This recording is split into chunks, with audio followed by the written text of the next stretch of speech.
Goeiemôre vriende en baie welkom by ons oordenkings op hierdie Vrydagoggend. Ons lees in Jesaja 27 vers 2 en dis nou nadat die Here die bose verniel, dan kom hierdie boodskap deur. Op daardie dag sal daar 'n pragtige wingerd wees. Sing daaroor. As jy in die Bybel gaan kyk, dan gaan jy sien daai sing daaroor, daar's 'n groot uitroepteken agter dit.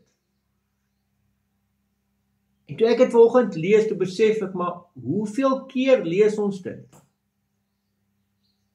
En dit gaan oor die verlossing wat God bring. Môre gaan ons verder kyk na wat die Here doen oor hierdie wingerd, maar sing ek en jy nog oor die verlossing wat God bring? Kyk, dis een van die hoofredes hoekom ons moet kerk toe gaan. 'n Erediens gaan bywoon, want ons sing tot eer van God daar. Maar wanneer laas het jy passievol uit jou hart uit vir die Here gesing? Ja, party mense kan dit ander tye ook doen. Party mense het genoeg sangtalent en stemme om sommer 'n liedboek te vat of enige lied net voluit vir die Here te sing. Anders soos ek moet nou maar 'n musiekvideo kyk en kan ek daarmee saam sing. Maar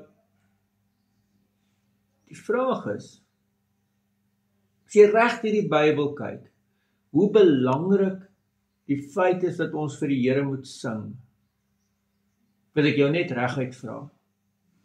Wanneer laas het jy dit gedoen? Amen.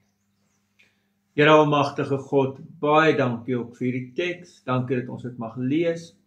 En ja, Here, help ons om sommer hierdie Sondag te gaan sing vir U, tot eer van U heilige naam. Amen. Vriende, mag U 'n baie mooi dag hê. Totsiens.